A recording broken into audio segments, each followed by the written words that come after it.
Bonjour et merci de nous rejoindre en direct sur Niwod Info 1 ce dimanche. Dans Niwod Forum, il sera question du Niger et de la CEDEAO, l'organisation économique régionale qui, lors de son dernier sommet à Abuja, au Nigeria, a décidé de la levée de la majorité des sanctions imposées à ce pays de l'AES depuis le coup de force du 26 juillet 2023. Et pour en débattre, nous serons en compagnie, bien sûr, de Monsieur l'ambassadeur Sogoyou Kegewe. Excellence, bonjour. Bonjour, Comment bonjour vous portez-vous aujourd'hui? Je vais bien. Si je porte une tenue à la chinoise, c'est que mes idées sont claires. Mais la couleur blanche, c'est souvent signe de bonnes nouvelles. Merci. En tout cas, merci d'avoir accepté notre invitation. Et pour ceux qui vous découvrent pour la première fois ce dimanche, ce qui m'étonnerait beaucoup quand même, je vais rappeler que vous êtes journaliste et ancien ambassadeur du Togo. Ouais. Journaliste lui aussi et consultant en communication politique. Anani Sossou, bonjour et bienvenue. Bonjour Charlotte, ça fait plaisir de te retrouver sur ce plateau. Et ce sera... Ça illumine notre plateau aujourd'hui. La couleur jaune, c'est la couleur du soleil. Et ce sera peut-être votre premier plateau dans cette émission, cette année 2024, si je ne me trompe. Non, c'est la deuxième. La deuxième. Et la première avec moi en 2024. Oui. En tout cas, merci à tous. Merci d'être fidèles à ce rendez-vous de tous les dimanches sur Niwod Info 1. Niger, la CEDEAO laisse tomber presque toutes ces sanctions. En effet, les dirigeants des pays membres de l'organisation économique de la communauté économique des États de l'Afrique de l'Ouest, CEDEAO, se sont réunis ce samedi à Abuja, au Nigeria, pour discuter de la situation au Niger soumis à des sanctions depuis le coup d'État de juillet 2023. L'organisation sous-régionale qui est confrontée depuis lors à des défis, notamment les aspirations du Niger, du Burkina Faso retiré, a décidé donc hier de la lever avec effet immédiat de la plupart de ces sanctions économiques imposées au pays du colonel Assimi Goïta. Monsieur l'ambassadeur, ainsi donc la CEDEAO lève vis-à-vis du Niger presque toutes ces sanctions, autorisant ainsi entre autres la reprise des transactions commerciales et bancaires, la réouverture des frontières de l'espace aérien, mais surtout de la fourniture de l'électricité. Êtes-vous surpris donc par cette décision unilatérale des chefs d'État de la CEDEAO après presque 7 mois de bras de fer? Décision unilatérale, sanction illégale, inhumaine, immorale. Donc, on ne leur doit rien. C'est-à-dire qu'ils n'avaient pas le droit de prendre des sanctions contre qui que ce soit. Ils ont violé toutes les lois, à commencer par les règles intérieures de la CEDEAO. Donc, pour moi, il n'y a rien à signaler, quoi. Ils auraient dû faire ça depuis le deuxième jour après la prise des sanctions. Ils ne l'ont pas fait. 7 mois, comme vous le dites, madame. Et tous ceux qui en ont souffert, tous ceux qui sont morts, est-ce que le sommet de la CEDEAO va ressusciter les Nigériens qui sont morts dans les hôpitaux par faute de médicaments, par faute d'électricité? Non. Donc on doit cesser de continuer à s'amuser. D'abord, moi je dirais, après cette décision, s'il faut remercier quelqu'un, bon, on va remercier Macron, puisque c'est lui qui décide et la CEDEAO exécute. Tous ceux qui sont assis là-bas ne les regardent pas. Ils ont décidé ce que Macron leur a dit de décider. Sinon, si Macron n'avait pas donné le feu vert, aucun d'entre eux, et regarde, si c'était des gens sérieux, s'ils veulent vraiment l'apaisement, pendant que vous dites que vous réunissez pour calmer le jeu avec les pays de l'AES, qu'est-ce que vous faites? Vous invitez les soi-disant opposants de ces pays. C'est-à-dire que les valets les plus serviles de la France que ces pays aient vu naître, vous les invitez. Pourquoi? Pourquoi vous invitez leurs opposants?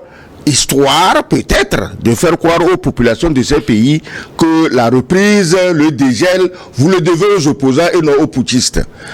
Et, en conséquence, les opposants, désormais, auront le loisir de décréter des troubles dans le pays. Et comme ils ont caché des armes partout, leurs mercenaires sortiront. Parce qu'ils n'ont pas renoncé à la guerre. Hein. Ils n'ont pas renoncé à la guerre. Donc, on appelle les opposants, on les met sur le piédestal, ils iront avoir le beau jeu de dire aux populations, ah, c'est parce que nous on était à Abuja qu'on a levé les sanctions, donc vous avez intérêt à nous écouter, et créer des troubles dans le pays, les mercenaires, parce que bon, vous avez vu l'arsenal qu'on a démantelé au Niger. Est-ce que vous croyez que c'est le seul? Non. Mais, monsieur l'ambassadeur, vous dites que les opposants nigériens étaient invités, étaient présents au sommet. Et, est-ce que une invitation peut-être n'avait pas aussi été adressée aux dirigeants et qui n'avaient pas répondu favorablement pour être présents à cette rencontre qui justement les concernait? Je ne suis pas au courant. Si c'était le cas, ils auraient signalé ça. On a invité les opposants, mais on a invité aussi les dirigeants qui ne sont pas venus. Ils sont assez pervers pour oublier un tel détail. Mais ils ont amené les opposants. C'est-à-dire que ceux qui sont les plus toxiques pour le Mali, les plus toxiques pour le Niger, les plus toxiques pour le Burkina, ils les ont invités. Qu'est-ce qu'ils veulent maintenant? Vous voulez vraiment l'apaisement? Vous prenez vraiment les dirigeants, ces colonels, capitaines, pour des idiots?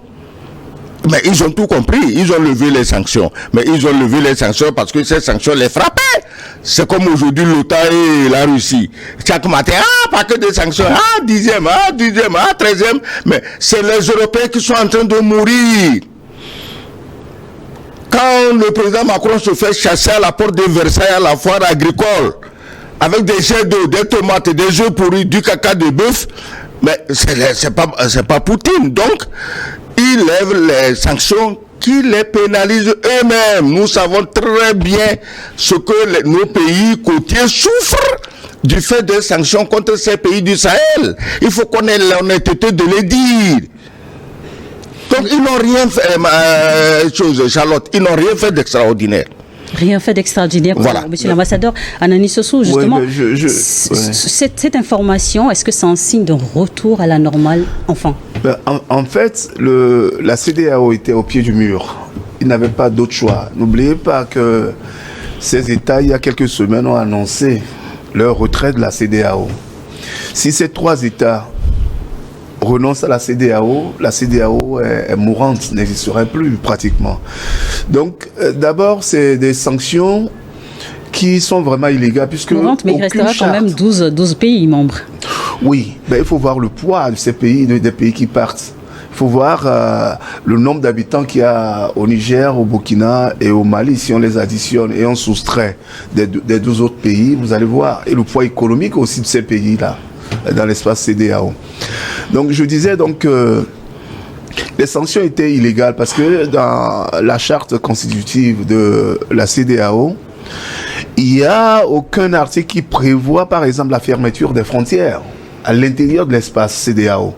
Puisque la CEDEAO justement a été créée pour faciliter la libre circulation des personnes et des biens à l'intérieur même de cet espace-là. Et par extraordinaire, on trouve un matin qu'il y a eu un coup d'État dans un pays et on ferme les frontières, on interdit que les médicaments arrivent dans le pays, on coupe l'électricité alors que ce sont des accords qui ont été signés pour que le Nigeria par exemple vende de l'électricité au Niger. Et ils ont violé les tests qu'eux-mêmes ils ont rédigés. Et comment est-ce que vous pouvez comprendre que le Niger, dont les dernières estimations de la Banque mondiale disent que 40% de la population vit dans une extrême pauvreté, on puisse couper des vivres à ces gens-là, on puisse leur couper des médicaments, on puisse ne pas leur permettre de commercer. Vous imaginez? Donc, la CEDEAO n'avait plus le choix. Soit ils revenaient sur leurs décisions et peut-être ils vont essayer d'argumenter, de convaincre les États de l'Alliance des États du Sahel à revenir sur leur décision de sortie de l'espace, soit ils font cavalier seul et la CEDEAO va se retrouver sans motivation. Parce qu'aujourd'hui, il faut le reconnaître, la CEDEAO, ce n'est plus la CEDEAO des peuples, mais c'est un syndicat de présidents qui prennent des décisions scélérates pour essayer, en fait, de pousser les peuples à se liguer contre les nouveaux régimes de transition qu'on a installés. En fait, c'était cela. Ils ont coupé tous ces vivres-là au Niger pour pouvoir pousser les populations à se révolter, étant donné qu'ils vont avoir faim, ils n'auront plus d'électricité, pour que ces populations-là se révoltent contre les nouvelles autorités de transition, les militaires au pouvoir. Mais c'est l'effet contraire qui s'est passé.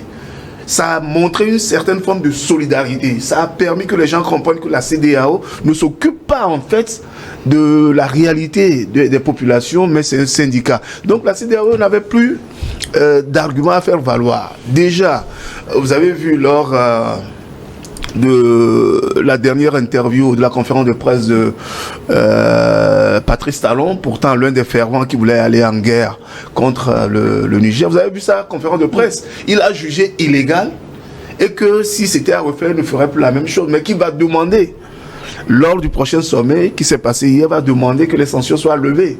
Vous voyez? Donc, dans toute cette histoire, il n'y avait que le Togo qui avait pris la bonne résolution. Oui, on va justement revenir en détail sur la contribution du Togo, du Bénin dans la résolution de ce conflit. 7 mois de bras de fer, une situation de blocus qui a amené les 3 pays à décider de se retirer de la CEDEAO. Aujourd'hui, si la CEDEAO demande ou sinon décide de lever des sanctions, est-ce que l'AES, en ce moment précis, crie victoire ou c'est une situation qui vraiment prouve qu'il y a eu un échec au niveau de la CEDEAO, monsieur l'ambassadeur? L'AES n'a même pas crié victoire à cause de la réunion d'hier. L'AES était déjà dans l'esprit de la victoire. Elle sait qu'elle a raison. C'est une décision quand même qui doit soulager. Je dis cette décision ne soulageait rien. Ils sont même en train... Attendez, et avant même la réunion, il y a un événement qui s'est passé, en l'occurrence la sortie du très respecté ancien président général Yakubu Gowon. Mais il est sorti là parler, je l'ai regardé, il m'a fait pitié. Je dis effectivement là j'ai fini par nous détruire. Parce que si Yakubu Gowon était animé de si bonne intention, il aurait dû sortir dès l'annonce des sanctions en août dernier. Il est resté tranquille dans son coin, croyant que les pays de l'AES vont rendre gorge. Et maintenant que c'est eux qui prennent le dessus, il sort maintenant pour faire le médiateur. Et qu'est-ce qu'il dit? Ah, on va lever les sanctions, ils vont revenir dans la CEDEAO. Yakubu Gowon, toi qui es le fondateur, très respecté de la CEDEAO, est-ce que c'est ta CEDEAO? Tu la reconnais? Des chefs d'État qui mentent, qui sanctionnent, qui crucifie des peuples entiers. Yakubu Gowon, est-ce que c'est ta CEDEAO? Non. Donc, les États du Sahel ne peuvent pas rejoindre une association de menteurs, une association de violeurs impénitents des règlements de la CEDEAO pour les aider à violer ces règlements ou bien pour une nouvelle approche de la CEDEAO. Personne ne retournera à la CEDEAO pour la simple raison que quand ton mouton que tu as mis dans l'enclos arrive à sortir, je te garantis qu'il ne reviendra pas volontairement dans l'enclos. Les gens de l'AES, les 3 pays de l'AES ont réussi à s'échapper de l'enclos de la CEDEAO, de la France-Afrique et de l'OTAN. Ils ne vont pas revenir parce que tu te rappelles l'histoire de Maître Séguin, l'histoire, les lettres de Montmoulin, la chèvre de Monsieur Séguin. La chèvre est sortie. On lui a dit non, il y a le loup dans la montagne qui va te manger. La chèvre a préféré aller se faire manger par le loup que de revenir dans l'enclos de M. Séguin. Je dis aux gens de l'AES, continuez dans la montagne parce qu'il n'y a aucun loup là-bas qui va vous manger. Et si jamais un loup se pointe, je vous garantis que derrière le loup, il y a un ours. Vous connaissez les proportions de force entre le loup et l'ours. Donc, il n'y a pas à faire demi-tour pour aller rejoindre un club de menteurs, un club de gens sans cœur, sans âme, qui sont prêts à pénaliser des dizaines de millions de populations au Mali, au Burkina et au Niger. Et puis, le plus choquant, le gars même parmi eux qui est en train de réaliser son coup d'État au Sénégal, il était là-bas hier. Il était venu dire quoi? Lui, il a fait un coup d'État. Actuellement, il a fait un coup d'État au Sénégal, mais il était là-bas. Donc, les 2 poids 2 mesures de la CEDEAO qui sont à l'image des 2 poids 2 mesures de la France et de l'OTAN, ça ne marche pas, ça ne marchera pas. Voilà. Vous avez parlé de nouvelle approche, justement. Est-ce qu'à ce stade, Niamey doit-il demander des comptes ou est-ce que c'est une histoire de tout est bien qui finit bien à la fin? Non, mais ce que moi je ne comprends pas, Charlotte, imaginez que vous avez votre argent que vous avez mis à la banque. Et du jour au lendemain, la banque, sans aucune raison, saisit votre argent et refuse de vous les donner. Pourquoi? Parce que vous avez décidé de changer d'héritier. Et à cause de ça, la banque vous bloque votre argent. Vous devez les convoquer en justice ou pas. C'est le scénario exact, puisque c'est les avoirs de l'État du Niger qui sont au niveau de la BCEAO. Au nom de quoi la CEDEAO peut avoir cette force-là pour aller bloquer les avoirs d'un État souverain, alors que la charte de la CEDEAO ne le permettait pas. C'est de l'illégalité pure et dure. Donc c'est ça le nœud du problème. Et l'autre chose, c'est quoi? Je disais tantôt que la CEDEAO était obligée de revenir, elle était au pied du mur, de revenir sur cette décision. Pourquoi? Parce que les sanctions économiques imposées au Niger, on avait pensé un temps que ça allait pénaliser le Niger. Mais regardez, l'économie, ça a presque tué l'économie du Bénin. Et Patrice Talon l'a reconnu lui-même la dernière fois, puisque les journalistes lui ont posé la question par rapport au port, par rapport au projet de pipeline qui devrait desservir le Bénin. Donc c'est l'économie du Niger qui a été pénalisée. Et nous, ici au Togo, nous avons aussi été pénalisés. La Côte d'Ivoire a été pénalisée parce que ce sont ces pays-là, le Niger en particulier, qui nous fournissent des oignons, qui nous fournissent d'autres matières comme les tomates de Burkina, nous fournissent des tomates. Les fruits. Mais quand vous sanctionnez ces pays, vous fermez les frontières, comment est-ce qu'on peut avoir maintenant la libre circulation des biens? Donc ils se sont reconnus qu'en fait, en pénalisant le Niger, ils se sont tirés des balles dans leurs pieds. C'est pour ça qu'ils étaient obligés de revenir sur cette décision-là pour réintégrer. Et ce qui m'a paru un peu bizarre, la dernière fois, les nouvelles autorités du Niger qui sont arrivées, le général Tiani, qu'il connaissait avant. Hier, il disait qu'il y a des sanctions individuelles qui sont restées. Oui, voilà. Est-ce que Tiani a des avoirs à l'étranger, etc. Ou bien est-ce que c'est Ibrahim Traoré qui a des avoirs à l'étranger, ou bien Assimi Goïta qui a des avoirs à l'étranger qui seront gelés? Vous voyez? Ça, c'est une fuite en avant. Pardon. Une fuite en avant. Ils disent qu'ils ont levé les interdictions de survoler. Mais vous croyez que moi, Tiani, vous m'interdisez à moi de voyager et je laisse vos avions venir se promener dans mon ciel? Non! Ça veut dire qu'en réalité, ils n'ont pas levé les interdictions de survoler les territoires de l'AES. Tant que les dirigeants de l'AES, eux, ne peuvent pas mettre le nez dehors, il n'y a pas de raison qu'ils laissent les autres venir se balader dans leur ciel. Mais attendez, à la CEDEAO, il n'y a pas de gens qui réfléchissent. Il n'y a personne, ou bien dès que Macron donne l'ordre, on exécute, au garde à vous, merci chef, il y a bon banana. Attendez, il faut qu'on en finisse. Parce que vous ne pouvez pas dire, bon, on va lever les sanctions, parce qu'on veut on s'est aperçu que la population souffre trop, on va apaiser les choses, si possible, on va les convaincre de revenir même dans la CEDEAO, et en même temps, vous invitez leurs opposants, des aventuriers vendus, et vous dites non. Ça veut dire que les opposants, eux, peuvent voyager, mais les chefs d'État, là, ne peuvent pas voyager.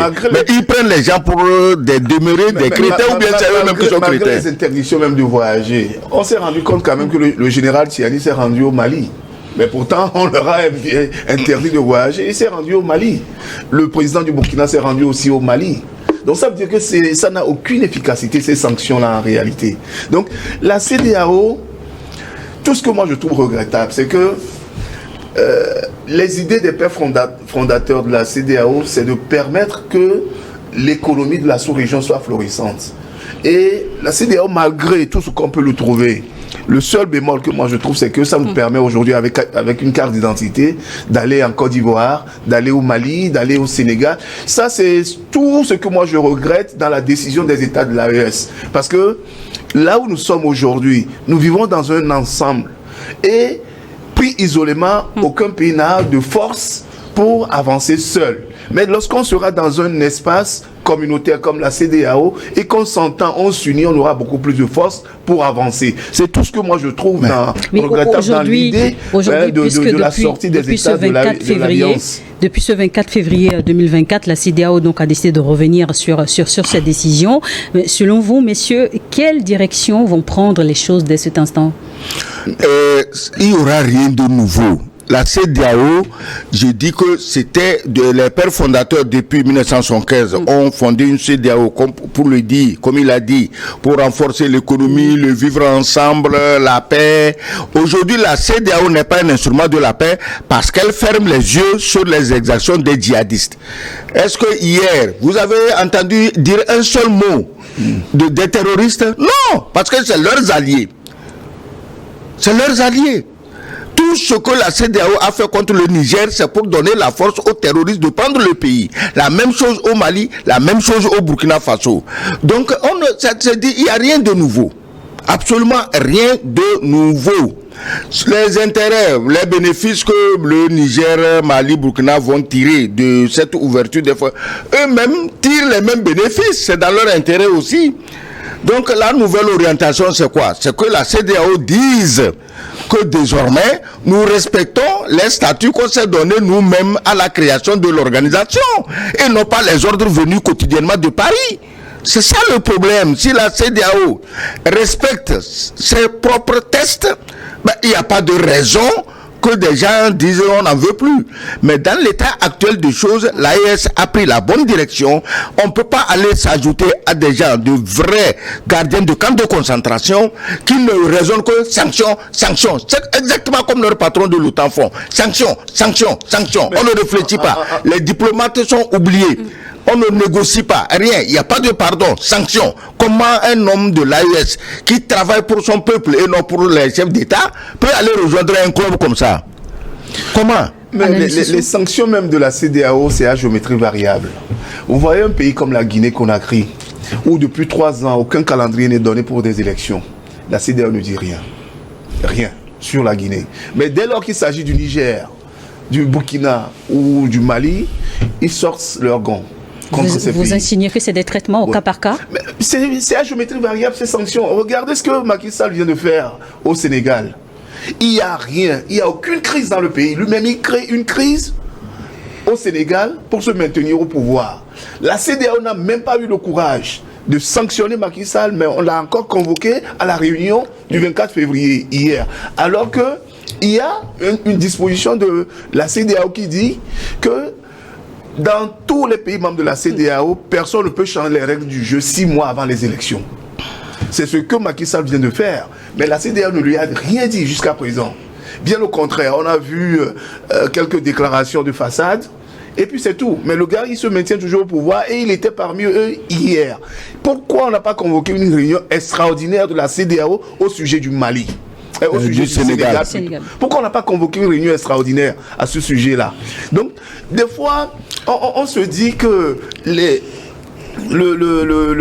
ceux qui dirigent la CEDEAO, c'est-à-dire les grands pontes, les grandes pontes et le Niger, le Nigeria plutôt, le Ghana, la Côte d'Ivoire et le Sénégal, ils s'entendent entre eux pour sanctionner certains pays, mais dès lors qu'il s'agit de ces présidents, ils ne disent rien là-dessus. D'après vos analyses, qu'il y a eu, s'il y a eu injustice vis-à-vis du Niger. C'est pas qu'il y a, il y a injustice justement, vis-à-vis du Niger. Est-ce qu'aujourd'hui, avec cette décision de la CEDEAO, est-ce que le pays, Niamey, doit demander des comptes? Mais bien évidemment. Mais je crois quand même que les présidents de l'AES ont été clairs. Moi, j'ai suivi encore Ibrahim Traoré la dernière fois au stade. Il avait raison sur toute la ligne. Il a dit depuis que nous sommes frappés, nous sommes en guerre, nous sommes frappés par le terrorisme, la CEDEAO n'a jamais voulu sur le plan logistique, sur le plan militaire, sur le plan financier, les assister à combattre le terrorisme. Or, dans la CEDEAO, on devrait être solidaire. Parce que quand un pays est attaqué, c'est tous les pays de la CEDEAO qui devraient se léguer contre les djihadistes. Mais pourquoi ils ne l'ont pas fait dans ce cas, dans le cas précis de ces États-là? Maintenant, mais si la CEDEAO est arrivée aujourd'hui à lever les sanctions, c'est parce qu'ils ont vu que les États de l'Alliance du Sahel constituent un poids politique, un poids économique et un poids social très très très fort au sein de la CEDEAO. C'est pour ça qu'ils ont contraint maintenant de lever les sanctions pour pouvoir faire respirer un peu toutes les critiques, pour pouvoir atténuer les critiques vis-à-vis de cette organisation-là. Donc, il y a quand même un rôle que la CEDEAO doit jouer, c'est-à-dire qu'il faut une refonte de l'espace communautaire. Il faut que la CEDEAO commence à respecter ses règles. Il faut que la CEDEAO commence déjà par voir. Il y a une fois sur ce plateau, j'avais donné des exemples que pour quitter le Togo pour aller au Ghana, c'est un parcours de combattants jusqu'à arriver à Accra. Pourquoi la CEDEAO... Par la voie terrestre, vous voulez dire? Par la voie terrestre. Mais pourquoi la CEDEAO, par exemple, ne s'attelle pas à régler ces problèmes-là de libre circulation des personnes et des biens, mais ça tâche toujours à punir et à fermer des frontières comme des pays qui ne veulent plus une certaine forme de gouvernance. Attends, Anani Soussou, tu poses des questions bizarres. Pourquoi la CEDEAO ne règle pas ce problème, par exemple, quand tu vas de Lomé à Accra, tous les désagréments? Mais la CEDEAO, les chefs voyagent en avion, il n'y a pas de barrière en l'air. Donc, pourquoi ils vont régler un problème qui ne les touche pas? Ils prennent l'avion. Si les gens avaient réussi à mettre des barrages, si on avait réussi à mettre des barrages en l'air pour arrêter leurs avions et leur poser des questions, comme ça se fait, mais ils auraient pris le problème par les cornes. Non. Et j'ai dit, je le redis, que la CEDEAO est morte. Yakubu Gowon, fondateur de la CEDEAO, il le sait. Ça part de 1991. Je ne sais pas qui dirigeait la CEDEAO sur moi, qui sont allés vendre la CEDEAO à la France. Désormais, la CEDEAO est une aile marchande des intérêts français et ils le montrent à tout moment. Les djihadistes envoyés par la France, financés par la France, armés par la France, maltraitent les gens au Burkina, au Mali, au Niger, même au Togo. La CEDEAO ne dit rien parce que c'est les envoyés de leur patron. Ils ne disaient rien. Alors maintenant, comme ils n'ont rien à faire, ils savaient même que bon, ça ne fait rien. Le seul moyen de prouver qu'ils vivent, on guette s'il y a coup d'État. Ah, sanction. Et il y a l'autre coup d'État. Non, ça c'est ami, on va faire selfie avec Oligui Nguema. Pendant qu'on a fini de vilipender Tiani, on fait selfie avec Oligui Nguema. Bon, après on vient, réunion hier, tapis rouge pour Macky Sall. Bon, lui, il a fini son coup d'État. Des centaines d'opposants sont en prison. Ça ne fait rien. Tant que c'est dans les intérêts de Paris, c'est un bon élément de la CEDEAO. La CEDEAO n'est plus une organisation africaine. Il faudra quand même préciser qu'il y a un problème fondamental au sein de la CEDEAO. Parce que, comment est-ce que les frais de fonctionnement de la CEDEAO proviennent de l'Union européenne, par exemple, de la France, et vous voulez que cette organisation-là ne subisse pas les recommandations de ceux qui leur donnent de l'argent. Donc il faudra que les pays membres cotisent pour avoir une certaine autonomie et pouvoir prendre des décisions. C'est la même chose comme à l'Union africaine aussi. Si ce sont les Chinois, les Américains, l'Union européenne qui payent les fonctionnaires de l'Union africaine ou bien de la CEDEAO, comment vous voulez qu'il y ait une certaine autonomie pour que les décisions soient prises dans l'intérêt des peuples et non dans l'intérêt des puissances impérialistes? C'est là aussi il y a un grand problème. On va, messieurs, aborder un point aussi très important dans ce sujet, c'est la médiation. On s'en souvient, il y a eu 2 réunions de la CEDEAO à Niamey qui ont échoué dernièrement.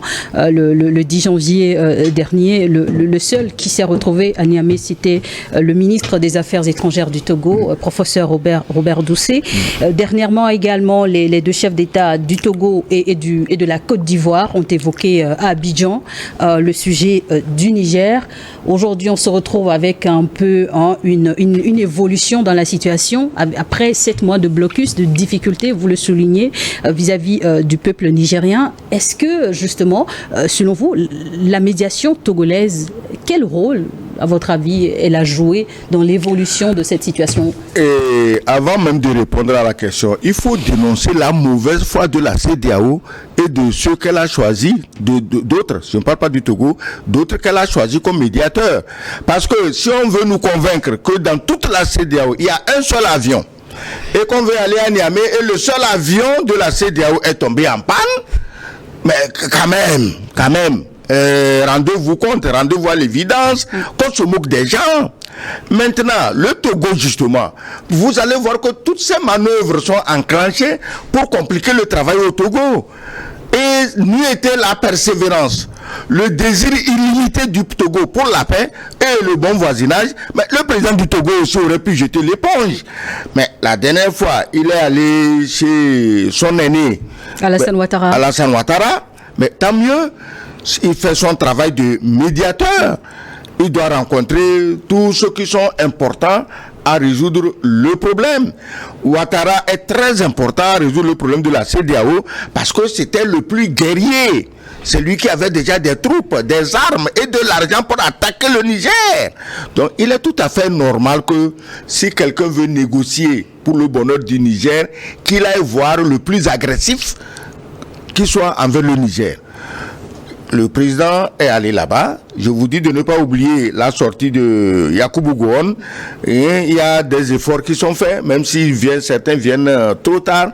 La médiation du Togo, je ne sais pas, je ne veux pas trop, je suis togolais, dire que c'est grâce au Togo, mais c'est elle qui joue le rôle catalyseur, ramenant les gens dans le bon sens, parce que n'oubliez pas, au départ, la position du Togo avait été considérée comme une trahison envers la CEDEAO. Alors, c'est pas, s'il y a CEDEAO, 16, combien d'États, tout le monde trahit, et le seul qui n'est pas trahi, les autres se mettent ensemble pour dire que c'est lui le traître, parce que on se dit que bon, on est nombreux, on peut accuser les autres de ce qu'on veut. Le seul qui a refusé la trahison, c'est le Togo. Et aujourd'hui, nous sommes heureux de voir que parmi les plus guerriers, il y a des gens qui disent, ah, vous savez, les sanctions, au fait, si c'était à refaire, nous, on n'est pas dedans. Mais dans ce cas, appelez votre collègue du Togo pour le féliciter. Peut-être que ça a été fait. Selon vous aussi, hein, le Togo est resté fidèle à certaines valeurs, la paix, le dialogue, la concertation. Je veux rappeler quelque chose de fondamental. Lorsque les sanctions ont été prises contre le Niger, c'est le Togo qui était le seul pays à rassembler le Burkina, le Mali et le Niger à Lomé lors d'une conférence. Le Forum de la paix et sécurité. Le Forum de la paix. Et c'était la seule tribune qu'on a accordée dans tout l'espace CEDEAO. C'était la seule tribune qu'on a accordée à ces gens-là pour qu'ils disent aussi ce qu'ils pensent. Et vous avez vu comment le Niger avait réagi à Lomé par la voix de son porte-parole, du ministre, j'oublie un peu son nom. Vous avez vu. Donc c'est le Togo seul qui, déjà au mois d'octobre... Le colonel Doumbouya, non. Non. Ça va nous revenir. Donc c'était le Togo seul qui avait ouvert ses portes pour écouter quand même les belligérants. Parce que chez nous, nous sommes quand même des Africains. Il y a ce qu'on appelle toujours l'arbre à palabre. Si deux amis ne s'entendent pas, il faudra qu'il y ait un troisième qui appelle les deux pour les écouter. Mais dans le cas de la CEDEAO, on n'a même pas écouté le Niger, mais on a mis sur ce pays des sanctions illégales, illégitimes et injustifiées. Donc le Togo a déjà compris très tôt que cette voie-là qui est empruntée par la CEDEAO n'était pas la meilleure. Et qu'est-ce qui s'est passé? La plupart des chefs d'État de la sous-région étaient contre le chef d'État togolais qui a pris son bâton de pèlerin quand même pour aller convaincre les autres dirigeants, y compris même les gens les autorités de transition du Mali, du Burkina et du Niger, à revenir sur la table des négociations. Et la dernière fois, quand il était parti à Niamey, à Abidjan, ce n'est pas parce qu'il avait voulu voyager, mais on a senti quand même qu'entre lui et le président Ouattara, le courant ne passait plus, justement à cause des problèmes du Niger, des États de l'AES. C'est pour ça qu'il est parti, et heureusement qu'ils ont trouvé un terrain d'entente. Et le terrain d'entente s'est matérialisé à Abuja hier, lorsque, par extraordinaire, les sanctions ont été levées. Donc c'est un rôle crucial que le Togo a joué. N'oubliez pas que le Togo, c'est un pays où nous avons une tradition de paix. Depuis le général Eyadema, on se souvient encore de cette image où, entre les canaux et les bombes, il était quand même dans la pirogue pour se rendre sur le fleuve Chari au Tchad. Pour se rendre au Tchad quand même, pour aller régler les différends entre des pays africains. Donc nous avons cette tradition-là et nous ne pouvons qu'apprécier le Togo pour son rôle qu'il a joué.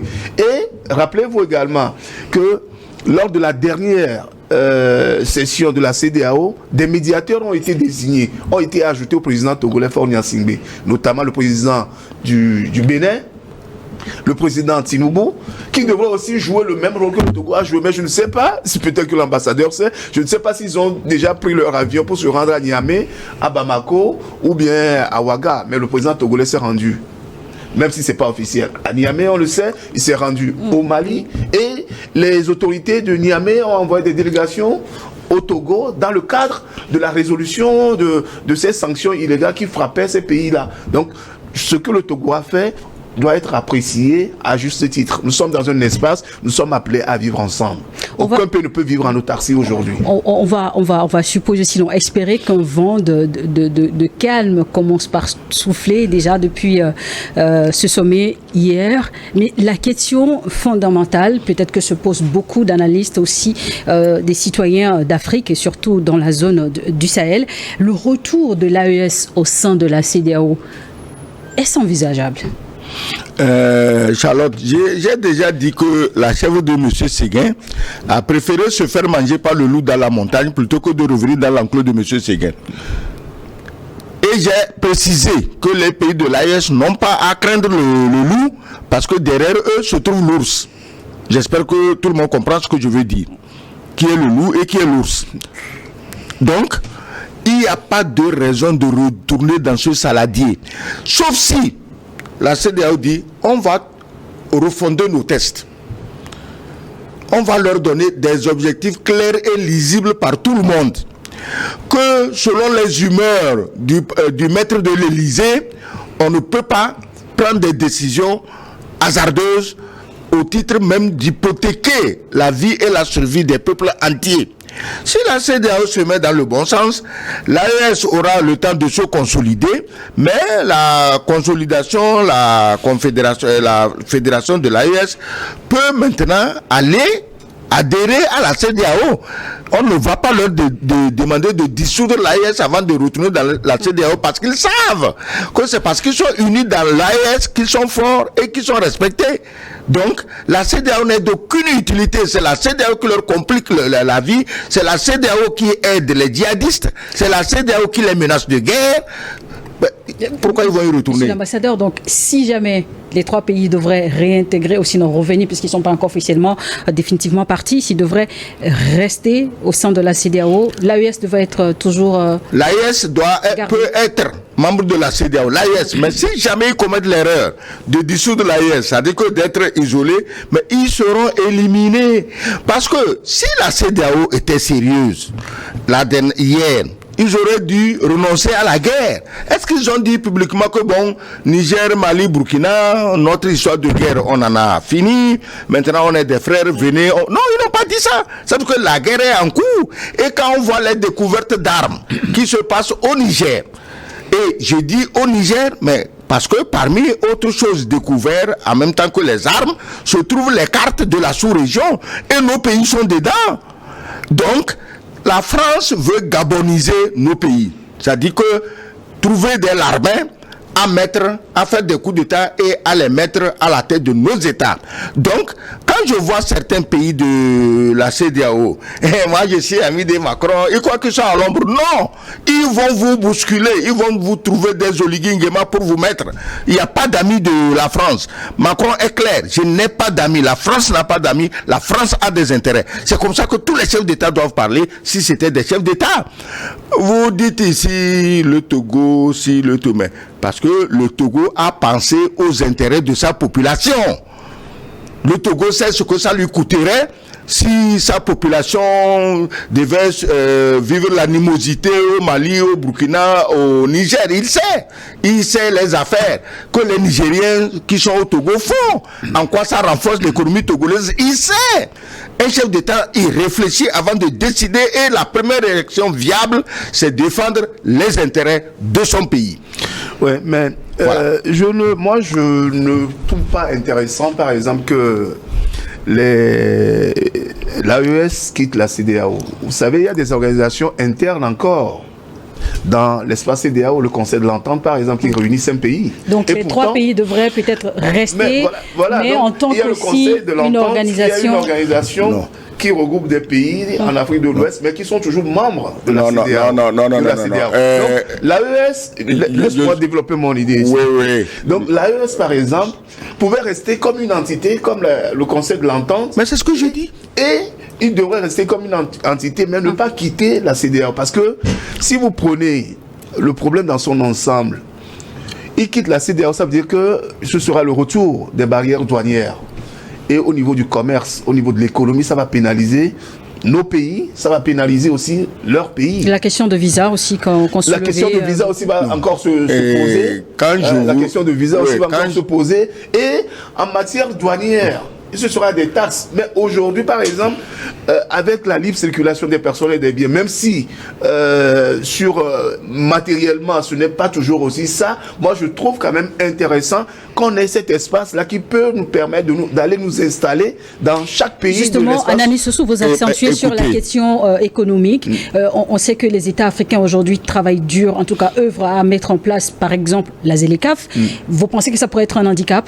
Oui, mais comment est-ce que vous voyez que l'Europe, au départ, c'était le Benelux, mais aujourd'hui, ils sont à 27 pays, parce qu'ils savent que plus on est nombreux, unis, plus on a une force pour agir sur le monde.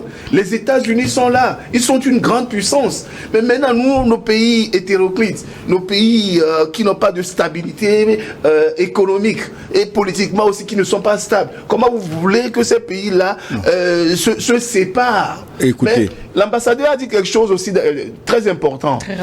Oui, il a dit quelque chose de très très important. C'est quoi? C'est que pour que ces États-là reviennent dans l'espace CEDEAO, il faut qu'ils demandent une refonte des tests de la CEDEAO afin que la CEDEAO respecte ses règles, puisque dans l'espace communautaire, il n'y a pas à fermer des frontières. Il faudra qu'ils voient ça. Il n'y a pas à punir ou bien à couper l'électricité pour un pays membre. Donc, ils doivent peut-être mettre sur la table ces cahiers de charges-là et réintégrer l'espace CEDEAO tout en étant dans l'AES.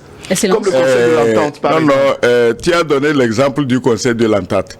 Le Conseil de l'Entente, à ma connaissance, existait bien avant la CEDEAO. Ça n'a rien à voir. Mais n'empêche que c'est une organisation c'est comme aussi l'AES. Eux aussi vont exister avec la CEDEAO. Bien sûr. C'est ça que je dis. Mais quand vous parlez, vous argumentez, c'est bon. Mais vous parlez comme si le Burkina, le Mali, le Niger étaient là tranquille, tout l'eau coule bien sous les ponts, il n'y a pas de problème, et un bon matin, par caprice, ah non, nous on quitte la CEDEAO. Ça ne s'est pas passé comme ça, c'est la CEDEAO qui les a chassés, qui les a marginalisés, qui les a persécutés. Donc ils n'ont pas quitté par le plaisir de quitter. Maintenant, ceux qui ont donné l'ordre à la CEDEAO de persécuter ces trois pays, mais eux aussi, ils sont pénalisés. On les appelait rapidement. Non, rectifiez-nous ça, courez à Abuja, dire que vous avez levé les sanctions. Comme ça, nos avions peuvent passer, larguer encore des armes aux djihadistes. Non! L'AES ne doit pas sauter les deux pieds joints. Non, personne ne demande ça. Dans cette histoire de CEDEAO, lever les sanctions, non. Alors, la CEDEAO n'a qu'à se reformer. L'AES n'a même pas besoin de leur demander ça. Elle n'a qu'à se reformer. L'AES se rendra compte que la CEDEAO est devenue une maison commune dans laquelle on peut encore vivre ensemble. Moi, je pense aux populations, quand j'évoque cette situation, il est inadapté aujourd'hui que l'AES quitte la CEDEAO. Moi, je vois par rapport à la nouvelle géopolitique, géostratégie du monde. Parce que isolément pris, nos pays sont déjà faibles. Mais si nous ne nous entendons pas, la seule chose qu'il faut faire, c'est de refonder la CEDEAO pour que la CEDEAO devienne une CEDEAO des peuples et qu'on pense d'abord aux populations. Ce que tu dis que isolément on est faible, c'est à la CEDEAO qu'il faut expliquer ça, c'est pas aux gens de l'AES. C'est à la CEDEAO qu'il faut dire qu'en isolant vos frères, vous vous affaiblissez. Vous donnez l'exemple, de l'Europe avec les six qui ont fait que l'Europe a agrandi, mais l'Europe, à l'heure où nous parlons, est en train de craquer de partout. Vous avez donné l'exemple des États-Unis, mais ça craque de partout. Alors, cette question principale pourrait donc être évoquée au prochain sommet de la CEDEAO, puisque hier, une invitation avait été dans les déclarations adressées aux 4 pays en transition une invitation pour participer au prochain sommet. Est-ce, selon vous, une invitation à prendre ou à laisser? Il faut d'abord lever les interdictions de voyager de ces dirigeants, quand même. Je ne comprends pas comment on travaille à la CEDEAO. Comment on travaille? C'est-à-dire qu'à rebrousse-poil ou bien on avance. Vous dites aux gens qu'ils ne peuvent pas voyager, vous dites que vous les avez invités au prochain sommet. Ils font comment? Il faut lever l'interdiction de voyager des responsables Et peut-être les gens de l'AES même demanderont à rencontrer individuellement tel chef d'État, tel autre, pour, disons, assouplir les positions des uns et des autres. Mais tant que vous les enfermez à double tour dans leur palais à Bamako, à Niamey et à Ouagadougou, vous les invitez à quel sommet maintenant? C'est une invitation de dupe. Mais il ne faut pas qu'on se voile la face. Hein. C'est que la CEDEAO a tellement mal agi, a tellement honte, qu'il vient maintenant adresser des sanctions, des invitations à des chefs d'État qu'ils ont marginalisés. Le Mali, le Niger, martyrisé. le Burkina et la Guinée. Voilà, marginalisés, martyrisés, comme dit l'ambassadeur, il y a peu.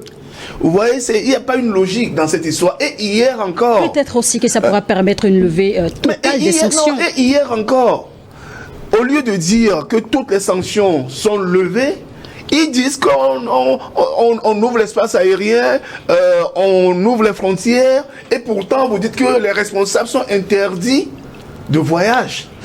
Mais leurs opposants comment est-ce que vous viennent triompher sous le tapis rouge à Abuja. Mais c'est de la crapulerie. Vous faites ça. C'est du banditisme. Très rapidement aussi, avant de partir à la pause. On aurait pu d'abord présenter des excuses aux populations du Mali, du et du Burkina. Justement, il était question hier principalement du Niger, mais quelle est la situation par rapport aux autres pays et aussi en transition, puisqu'il y avait aussi des sanctions dans l'air? Oui, mais je parlais tout à l'heure du cas de la Guinée-Conakry. Pourquoi la CEDEAO ne presse pas la Guinée-Conakry à organiser des élections? Et alors que le président Doumbouya avait au départ dit 2 ans, et puis après 3 ans, et mais là, normalement des élections doivent être organisées cette année, mais il n'y a rien qui a fait jusqu'à présent. Tant que le peuple guinéen est d'accord, Doumbouya organisera ces élections quand il veut. Merci messieurs pour vos interventions. On va bientôt partir à la pause pour le journal et on se retrouvera derrière pour la deuxième partie de cette émission. Et vous connaissez le principe, on a déjà des centaines de messages qui tombent sur la tablette ici. Les plus 228 96 08 43 43 pour nous. Donc envoyez vos impressions ou surtout posez vos questions également où nos invités se feront le plaisir de vous répondre. Il y a un nom qui nous échappait à l'instant, donc il s'agissait du général Mohamed Toumba, ministre d'État, ministre de l'Intérieur du Niger, qui était donc à Lomé lors du forum Paix et Sécurité. Merci d'être fidèle à cette émission Niwod Forum sur Niwod Info, le plateau, cette vitrine qui nous permet à tous de discuter des situations qui nous concernent en Afrique.